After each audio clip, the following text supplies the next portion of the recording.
கர்த்தருக்கு மகிமை உண்டாவதாக. கிறிஸ்துவுக்குள் மிகவும் பிரியமானவர்களே, இன்றைய தியானத்துக்குரிய வேதவசனம், அவர் நூனின் குமாரனாகிய யோசுவாவை நோக்கி, நீ பலம் கொண்டு திடமனதாயிரு.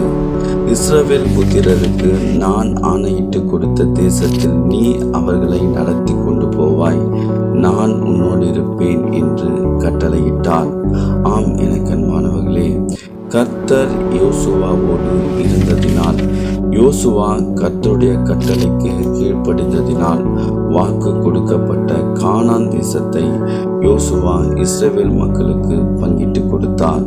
ஆம், எனக்கு அன்பானவர்களே, நியமிக்கப்பட்ட பணிக்காக யோசுவாவை ஆண்டவர் அழைத்திருந்தார்.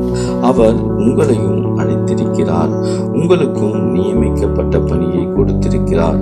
நீங்கள் கடவுளோடு இருந்து அவருடைய கட்டளைக்கு கீழ்ப்படிந்து நியமிக்கப்பட்ட பணியை சிறப்பாக செய்து முடித்திடுங்கள்.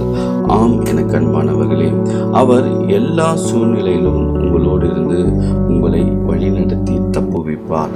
தாவீதை கோலியாத்தின் கையில் இருந்து தப்புவித்த ஆண்டவர், தானியேலை சிங்கத்தின் கெபியிலிருந்து தப்புவித்த ஆண்டவர் நம்மையும் தப்புவிப்பார். உங்கள் முதிர் வயது வரைக்கும் நான் அப்படி செய்வேன். நரை வயது மட்டும் நான் உங்களை தாங்குவேன். நான் அப்படி செய்து வந்தேன்.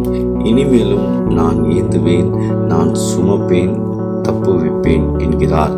ஆம், எனக்கு அன்பானவர்களே, உங்கள் பிதாவை நோக்கி நீங்கள் வேண்டிக் கொள்கிறதற்கு முன்னமே உங்களுக்கு இன்னது தேவை என்று இயேசு கிறிஸ்து அறிந்திருக்கிறார்.